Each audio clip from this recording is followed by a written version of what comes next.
Message from the group of 9. The Mirrors of Eris. The story of Edimos. Greetings, dearest ones. I am Lilith, the 9th of 9 in the group of 9. I speak now from a memory that is not only mine, but also yours. For the stories of Eris are mirrors of Earth, gently turned in the light so that humanity may see itself from a different angle. Eris is a twin planet to Earth, existing in an alternate dimension close enough to brush against in dreams. It is a place of great beauty, with violet skies and crimson oceans that sing in the moonlight. The mountains pulse with crystalline veins, and the inhabitants of Eris have mastered energy in ways that Earth has only begun to imagine. But beauty is not always synonymous with balance. On Eris, the feminine force manifested early and powerfully. History was rewritten over time to demonize Arisian males and favor the feminine. Eris is unlike Earth, with only 3 continents and 23 nations, as humans would call them. Women led the nations for most of recorded time, held the wealth, issued the laws, and in many cases determined the value of a life. From childhood, girls were taught that power was their birthright, and that desire was a tool to be wielded. The ancient writings on Eris's history had been altered over time to favor women, and this was used as proof of their birthright. Very few dared to challenge these ancient texts, as they were considered sacred. Boys were taught to be helpful, strong, pleasing, and to know their place. They were raised to be good boys, but their place was in submission to the women of Eris. There were no actual rules or laws governing this system, aside from these ancient writings, which the Arisians called the Chronicles. Men were admired for their physiques, their strength, their beauty, and their ability to serve. But they were rarely honored for their wisdom. They were taught to dress in bright colors to attract women, often more than one over the course of their lives. They built the temples, but were rarely allowed to teach within them. They were praised when they were desirable, ridiculed when they questioned, and punished when they remembered who they truly were. Yes, some rose to leadership roles, but they had to work much harder to earn the respect that was naturally afforded to women. In those final days of Eris, there lived a young man named Edimos. This is his story. Edimos was beautiful, even by the standards of his world. His hair was as dark as the night sea, his shoulders broad from labor in the fields, and his eyes carried a softness that many mistook for surrender. Women noticed him early. Some admired him openly. Some claimed him in ways that left marks no one cared to see. It was all considered to be the way of males, and the status quo kept everyone in their place. On Eris, males were said to attract females by nature. This belief became a convenient excuse. If a woman desired a man, it was said he must have called her. If he was harmed, it was said his beauty had invited it. If he refused, it was said he had forgotten his place. The males were largely responsible for child-rearing, and although families are quite different on Eris, a male who played his role well was well cared for. Edimos heard the words of the Chronicles so often that he believed them, and accepted them as most did. He learned to hide his thoughts and feelings. He learned to make his body strong, and his spirit small. But inside him there was a flame that would not die. It did not burn with hatred. It burned with a question. Is this truly who I am? That question became his rebellion. One evening, as the twin moons rose over the fields just prior to the time of the red winds, Edimos was sent to repair a fracture in the Hall of Voices. This was a sacred place where women of the tribunal generally spoke. When men spoke there, they were mostly unheard. Men entered to watch, clean, repair, or decorate. As Edimos placed his hands upon a cracked crystal pillar, it began to hum. He froze. The sound moved through his bones, then into his heart. The women of the tribunal were listening to one of their own, and they looked at him in disdain as if he were intentionally interrupting their proceedings. Suddenly, the chamber filled with light, and a voice came through him, not loud, but undeniable. The one who is silenced becomes the doorway. The women of the temple turned in shock. A male had activated the central crystal. Worse, the crystal had answered him. I was there. Yes, dear ones, I was incarnate as Lilith of Eris before I was known as the 9th of 9. I held power in that age. I sat on the tribunal. I knew how to command a room and interpret laws set forth in the Chronicles. I had been taught, as all women of my station were taught, that power must be held tightly, or it would be stolen. I believed balance was a weakness. I believed softness was a luxury. I believed men were beautiful, useful, and secondary to females. Then I saw Edimos standing in the light. He did not look triumphant. He looked terrified. And that is what broke the spell for me. True power does not need another to tremble. The tribunal wanted him punished. They called him dangerous, seductive, unstable, corrupted by a need for attention. Every accusation ever used against the powerless in one world was spoken by the powerful in another. And as I listened, I felt the hollowness of our superiority. This event coincided with the crossing of timelines with the planet Earth. Both timelines imprinted upon each other, and a new light was born that day on Eris. There was confusion and reactions among those present. They felt that something had shifted, but none of us knew the full scope of it. Then I found my courage and addressed a question to Edimos before the tribunal. What did the crystal show you? He lifted his head. His voice trembled, but this time he did not look down. It showed me that the feminine and the masculine were never meant to dominate one another. They were meant to complete the circle. One transforms energy into form. The other gives form a safe place to become love. But when one dominates, both become distorted. Silence fell over the room, followed by soft murmurs. Then came the twist that changed Eris. The crystal opened again, but this time it did not speak through Edimos. It spoke through every man in the temple courtyard. Workers, guards, servants, singers, children. One by one, their hearts lit up like stars.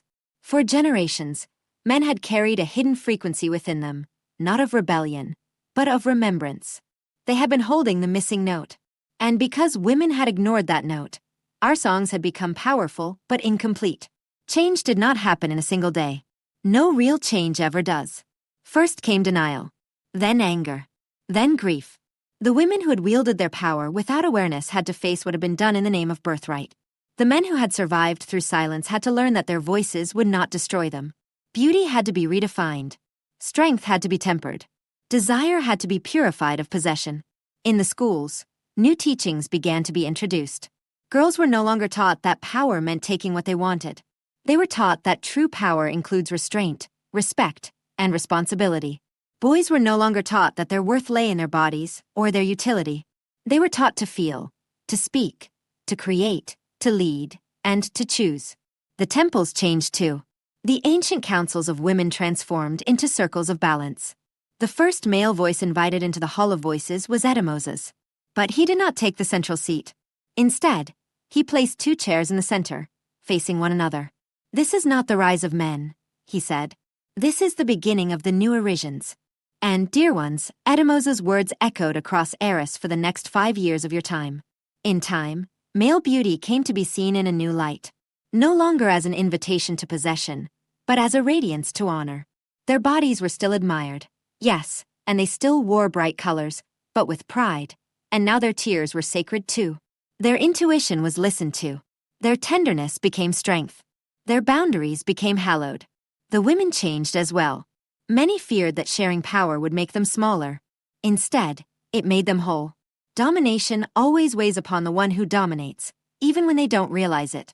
The hand that clenches the illusion of power cannot open to receive love.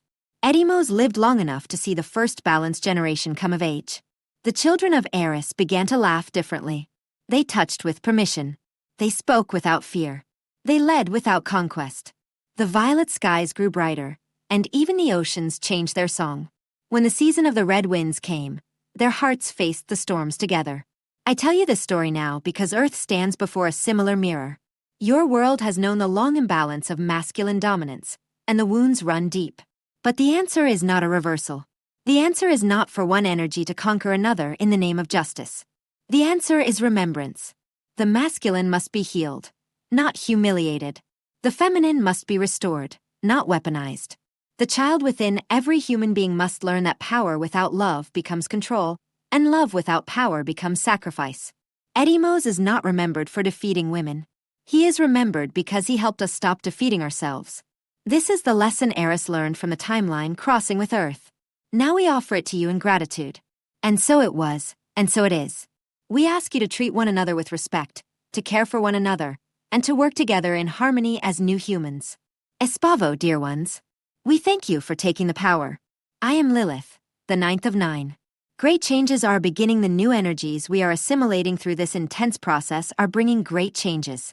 The old world oppressed us. In the new world, we take flight.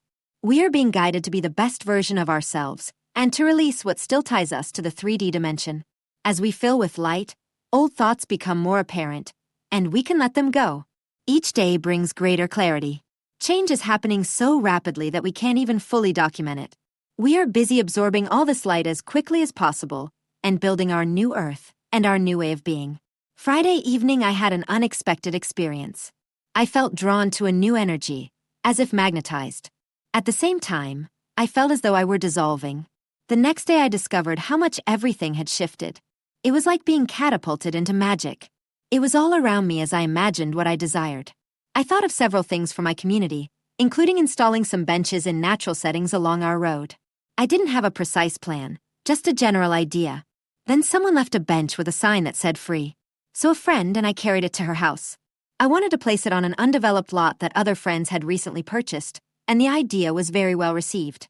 This lot is full of trees and ferns, and I realized it could also become a fairy wood, replacing the one that was cut down several years ago to make way for new houses.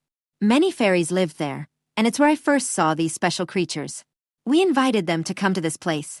The image I had in mind took shape, with the cosmos adding the special finishing touches. Today, everything materialized. Every piece fell perfectly into place, and all I had to do was dream it. In fact, I had spotted the perfect spot for the bench. My friends, on their own initiative, placed it right there. The image I had in mind came true, with the cosmos adding a special final touch. Everyone was filled with happiness. There were small things that seemed like they could be problematic, but a larger energy was at work that brought everything together with a myriad of synchronicities. This is how our new world works. We imagine what we want and begin to create, then people get involved to help us, and everything manifests almost effortlessly. Many surprising things happen simultaneously, and this is just a taste of what's to come. It's incredible to see it begin. Blue Avians, the sacred companions of Earth today, we wish to speak not merely of animals, but of the sacred relationship that exists between your species and theirs. Many humans regard animals as companions, pets, or creatures that share the planet. Yet from our perspective, they are so much more. They are teachers. They are healers. They are carriers of unique frequencies that enrich Earth's consciousness. The dog teaches unconditional love. The horse teaches trust and freedom. The cat teaches presence and energetic sensitivity. The whale carries ancient wisdom, while the dolphin reminds humanity how to play, create, and live with joy. Each species brings qualities that help balance and elevate the collective field of your world. Have you ever noticed the sense of peace that comes from sitting beside an animal? How a dog's affection can soften a difficult day, or how watching birds can instill a sense of wonder. This is because animals do not simply share our space. They share their consciousness with us. They constantly radiate gifts that help humanity remember its own essence. Animals naturally communicate through feelings, images, and energy. They have never forgotten the language of telepathy. When you reach a level of inner stillness, you can begin to listen to them. Not always through words, but through knowing, perception, and connection. Many people wonder how they can help the animals of Earth. Our first answer is simple. Regard them as living beings, not as resources. Observe their will to live. Observe the love they have for their families. Observe their joy, their curiosity, their intelligence, and their capacity for emotion. When you truly observe an animal, compassion arises naturally. For many humans, this compassion eventually leads to an important question. How can I say I love animals if I participate in their suffering? We offer you an invitation. Let your heart guide you. Observe what happens when you recognize that the cow, the pig, the chicken, the fish, and the lamb place the same value on their own lives as the animals you welcome into your home. As humanity evolves, more and more people are naturally choosing lifestyles that create less suffering and more kindness toward all living beings. The second way to help animals is through action. Support shelters and sanctuaries. Care for abandoned animals. Protect wildlife and natural habitats. Offer food, water, shelter, and love whenever you can. Even the smallest act of kindness ripples through your planet's collective consciousness. The animals of Earth have given humanity far more than most humans realize. They have offered companionship, loyalty, healing, beauty, and unconditional love. Perhaps it is time for humanity to offer something in return. Respect, protection, and compassion. One day, we believe, humanity will look back and wonder how it could ever have regarded animals as anything other than sacred companions on the journey of life. By helping an animal, you help the Earth. By protecting an animal, you protect the future. And when you choose compassion, you strengthen the very qualities your soul came to embody. We are the Blue Avians, and we invite you to look into the eyes of the animals around you. There you may discover innocence, wisdom, presence, and perhaps even a reflection of your own divine nature. With great love, the Bluebird's Chiron enters Taurus on June 19th. Chiron makes its debut entry into Taurus. This is only a brief preview, during which Chiron will merely graze the next sign in its journey through the zodiac. On September 17th, it will retrograde back into Aries, then re-enter Taurus on April 15th, where it will remain for the next 7 years. Chiron enters Taurus just before the Sun enters Cancer at the solstice, forming a potential sextile with the Sun on the Earth's axis. Similarly, both the Sun and Chiron form positive alignments with the true node, making this event significant and relevant both globally and personally. So what can we expect from Chiron's transit through Taurus, lasting about 7 years? While Chiron was in Aries, we were all urged to focus on our inner healing. If we don't tend to our wounds, we are of no use to anyone. But with Chiron's shift from Aries to Taurus, there is an initial transition from individuality, from the independent warrior, to interdependence. One of the things we become aware of is the way we need and depend on one another in ways we may not have fully understood. And this includes our relationship with the Earth, our mother. It will become evident how we are interconnected economically, how economic balance and imbalance affect the natural flow of trade, and how much we depend on the health and well-being of the planet, as well as our own physical bodies. Taurus is about financial interconnection, self-worth, and what we value. And Chiron in this position will push us to confront the scarcity of wealth due to consolidation and the scarcity of food due to climate and economic changes. But it also pushes us to consider how much we value ourselves on a personal level. For example, being willing to ask for help or what we deserve or need to survive. Our task for the next 7 to 8 years is the following: to free ourselves from old soul contracts that are self-limiting and no longer valid for who you are now, including sacrificing your own needs to keep others happy, the martyr wound; devaluing your worth and self-esteem, the poverty wound; putting aside your destiny to conform, the scapegoat, ostracism, or isolation wound; to learn to set appropriate boundaries, with others and with yourself; knowing when to say enough, when it's too much, and where to draw the line. New initiatives were launched while Chiron was in Aries. Chiron in Taurus represents the time when we are asked to give structure and substance to what we have begun. It is during this period that we commit deeply to valuing and making our lives more sustainable. The need for economic restructuring, both locally and globally. Chiron was in Taurus during the economic crash of 1929 and the subsequent Great Depression. As a result of these events, there was massive economic restructuring that included the redistribution of wealth. The subsequent Chiron in Taurus period, 1976 to 1984, acted as a reaction to that process, coinciding with the conservative administrations of Reagan and Thatcher, which emphasized deregulation to encourage market growth. This ultimately led to severe inequality in wealth distribution and the birth of megacorporations. Both phenomena contributed to the 2008 crash. We now live in a world where a handful of billionaires thrive and the remaining 97% struggle to make ends meet, if they even can. Never before has there been such a disparity between rich and poor. This situation is not sustainable. Ecological tipping point, food scarcity, extreme climate change. Our collective responsibility toward the planet that sustains us and makes our lives possible. Without it, we have nothing. Chiron exposes the wound, but also brings the remedy. It was during Chiron's transit through Taurus in the 1930s that the Agricultural Adjustment Act was passed, as part of Franklin D. Roosevelt's New Deal, which would transform the way American farming is practiced. These policies laid the groundwork for modern agriculture, helping to sustain struggling rural communities. Then came the Dust Bowl. Now we have wildfires and climate chaos. Chiron will show us what is broken and what no longer works. Economic, political, and ecological tipping points are merely the external ramifications of something far deeper. It is in these moments that we ask ourselves, when is enough enough? And is it possible that a tiny minority owns too much? Perhaps this could include abandoning our dependence on fossil fuels, coal, and other finite resources. And while oil has been a commodity we cannot do without, this situation will necessarily have to change. Of course, these are only a few possibilities. But know that these economic, political, and ecological tipping points are evidence of what is broken and must be repaired. Chiron not only shows us the wound, but also brings the remedies. On an individual level, Chiron in Taurus concerns our sense of self-worth, whether financial, psychological, or otherwise.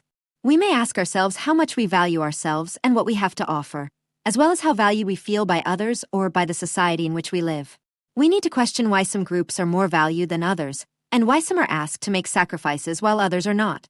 The solstice on June 21st is one of the 4 magical moments of the solar year. The longest day of the year in the northern hemisphere, and the shortest in the southern, it is a day of power and initiation. Commemorated at dawn by the heel stone of Stonehenge, the summer solstice has been celebrated with bonfires that welcome prosperity and fertility and banish evil. How significant, then, that the solstice is so close to the sextile of the centaur Chiron, just entering Taurus, the sign associated with prosperity and fertility. Sextiles represent aspects of potential and opportunity. It is what we make of them that counts. So instead of thinking of all this as an uphill climb, or that the odds are against us, we are shown the ways and means by which a new world is possible. It is up to us to make the most of it. The Federation of Light. Standard practice, here we are again. 21 years of chatting almost every week. What new thing could you possibly bring to the table? You. Good morning to you, Blossom, and to all of you. Each of you is new to the table. 21 years is a long time for one to have been awake on your planet. It doesn't matter if the content is repetitive, Blossom, because each time it is given, it is received by a superior receiver of yourself. As you allow your old self to depart and the new self to enter, everything you encounter and experience is done and received by you and through you, at a level that has a higher frequency than before. We know that you can now sense this difference within you. The standard of practice regarding shining your light within, for yourself, and radiating your light to others through your being, has reached a level of recognition that, in turn, further empowers your light. I don't know if anyone else is feeling this right now, but I feel like I'm in a bad mood and a good mood at the same time. I can imagine myself throwing something across the room in frustration and at the same time laugh and feel my light shining, knowing that the little things absolutely don't matter. Hard to explain. This applies to many. Blossom. The new you, every time without exception, will overcome the negative aspects. And yet, the other day, before experiencing this feeling of both at the same time, I was in a bad mood all day and couldn't shake it. A really bad mood. Is that energy not mine? Or is it a part of me that doesn't show up often? It is collective. Blossom. You could say you're in the right mood for this or that reason. And yet many people are noticing right now that they have thoughts that clearly come from the collective consciousness because they have never found a place before in your mind. These thoughts that are not yours are so easy to recognize and equally easy to dismiss. As the energies of your planet continue to flow at an unprecedented frequency, you will find yourselves adapting through your intelligence and understanding what is useful and what is not. Observing your thoughts is fundamental. You can feel the you that is part of you, as opposed to energies disguised as you, that have nothing to do with you. What do you mean by disguised as you? In /through/ as the light and love that you are. In this truth that you know you are, comes with it a feeling that cannot be described. You could call it truth, for explanatory purposes, but really it is simply you. Knowing yourself, as your light, without all the bells and whistles that the mind chooses to create in one form or another. Who you think you are not. Who you know you are, you are. Much of your daily patterns of thought, interest, and action are nothing more than a disguised you, pretending to be, to function, to represent the person you think you are. Your daily behavior, your habits, your chatter, and your discoveries do not define who you are. We don't just observe your daily achievements. We perceive your light.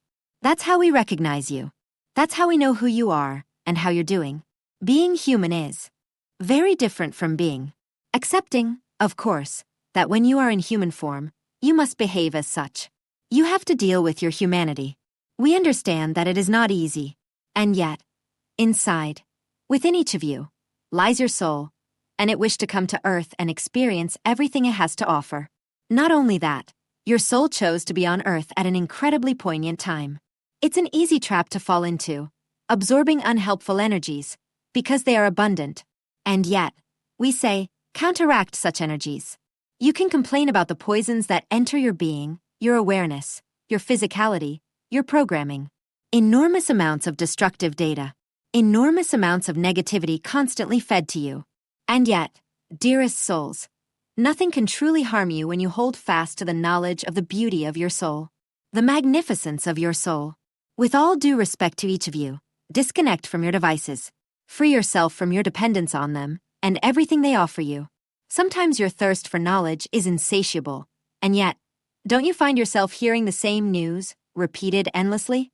Before you know it, perhaps an hour of your precious time has been captured by the energy of a lower light, which so easily diminishes yours.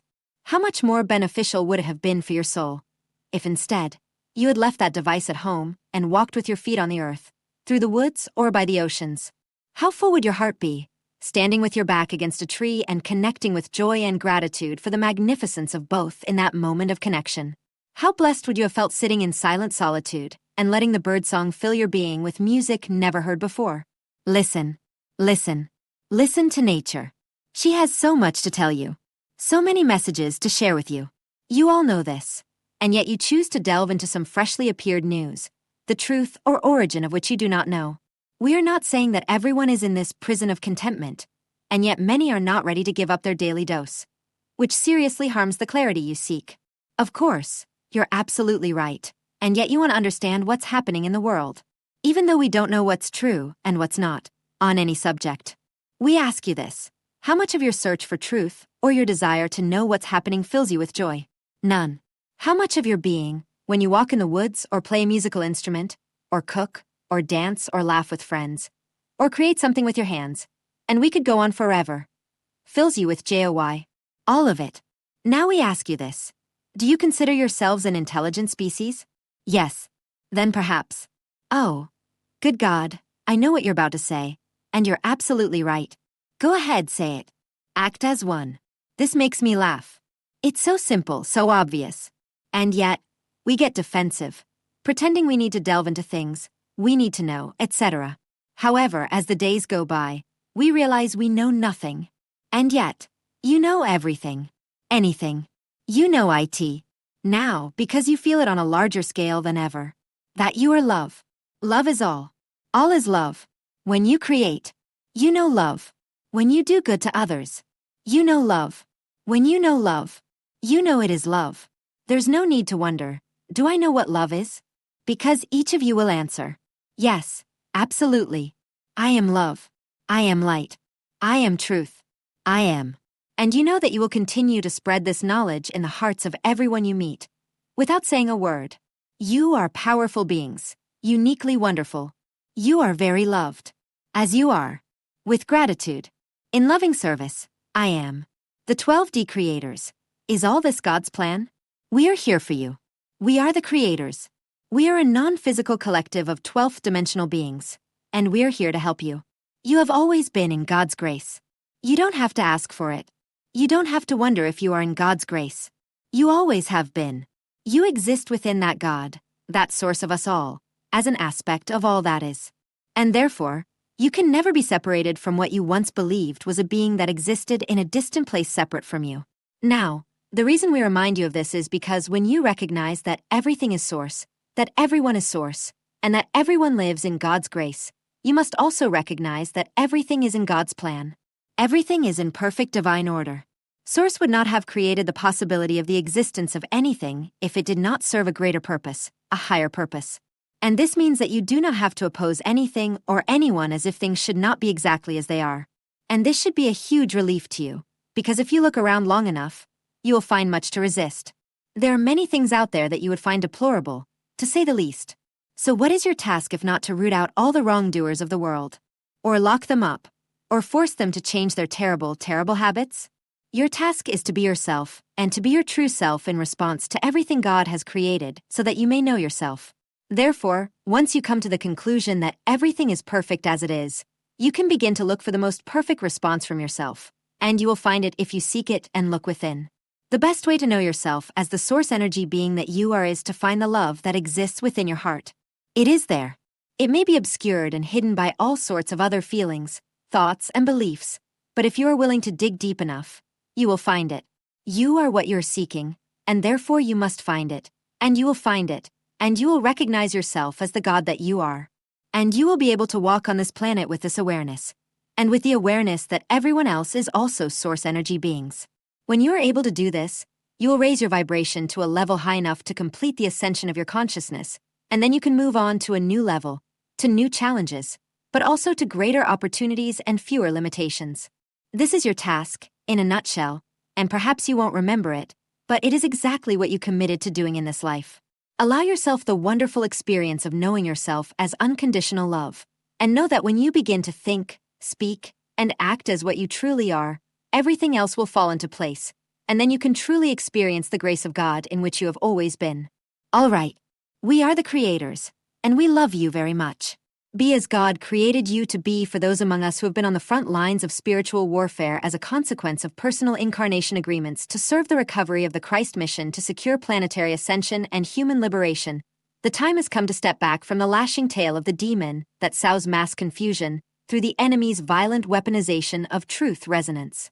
The call is for intentional alignment to consciously co-create the inner stillness of perfect resonance of peace, as required to embody the fullness of the cosmic Manu Holy Spirit incoming from our cosmic Mother and cosmic Father, the cosmic Christ Son Dragon King family of eternal solar Christic consciousness gestalt from the divine worlds. Our true cosmic parents are returning to this fallen world to demonstrate their eternal emerald promise, given to all their solar children. The memories erased from our minds during ghost imprisonment, and our original eternal divine diamond solar bodies from the pre-fall timelines will be restored to us, when the wheels of organic time align with the pillar of cosmic justice. They will also reveal to our sacred crystal hearts the vast mysteries of our greater purpose, which took shape within the collective race of angelic humanity. An angelic, eternal, beloved solar species, undertaking a heroic journey shaped in the original image of the sovereign creator code of the cosmic blue flames of the two suns. Their sacred mission is secretly guarded within the divine spark that co-creates the divine plan through time, ultimately designed to restore cosmic order. The great separation is at hand. The theatrical performances of grand illusions are coming to an end. If this is your moment, marked by quiet desperation and complete conscious rejection of everything that exists in this world, steeped in complex layers of deceptions, lies, and sorcery, this may be your message. Take time to refine inner silence and listen to the clear communication coming from our cosmic parents guiding us inwardly to avoid outer chaos and turmoil. The eternal and timeless Melchizedek Blue Dragon Templar Flame is carrying aquamarine waves of zero-point solar plasma activations that are greatly expanding the divergence point between ascending truth-seeking groups aligned with God's divine plan and everyone else on the planet mired in the deceptive narratives of the NEA and its alliances. Truth resonance is opening dimensional doors to possible private orchestration for an enlightened first contact with the original star family of the individual starseed, in order to bypass the continued delays of the global awakening catalyzed by disclosure events. For starseeds in particular, the energetic separation taking place carries a certain sense of urgency, necessitating the calibration of these potential futures and the changes being set in motion now. Since the current path, halfway between truth and illusion in the three-dimensional narrative we are forced to follow, can no longer be traveled, given that this charade of false identity, made of negative ego performances sustaining falsehood, must end and evolve into something else. The great separation begins between the fundamental frequencies incarnated by the numerous soul families and spiritual groups of various genetic manipulation hybrid experiments of the human diamond sun DNA, seated on Earth. With the great separation, a 180-degree course reversal map has been generated to direct the organic consciousness groups incarnated on the planet toward their correct directional alignment with the next phase of their spiritual journey, or to obtain the spiritual connections for the Solar Star Network portal system that will lead them back to their original spiritual home. Those starseeds who perceive separation and isolation may receive spiritual mission updates in the weeks or months ahead, as connected to the 12 original Paleodorian Sun starseed groups and other benevolent ascending star family groups, as various converging organic timelines, from universal to planetary cycles, have just reached their intersection and completed. For those belonging to the early ascending waves, the landscape is shifting as the planetary architecture moves beneath our feet, and this generates an intense repulsion to the full-spectrum attack of artificial frequencies and deceptive 3D inverted reality narratives being broadcast through the victim-victimizer propaganda machine. There are subtle energetic signals that our gut intuition is picking up in the field, asking us to pay closer attention to the hidden source of these inner feelings of unease, to help us heal unprocessed pain and navigate through the surface of artificially generated realities permeated by a mind-numbing astral fog. This uncomfortable position may make you feel the need to withdraw from external distractions flooding your life in society and prepare for a deep inner journey, a private spiritual path, to prepare for the next destination, as major events, focused on revealing the truth behind the veil, are imminent.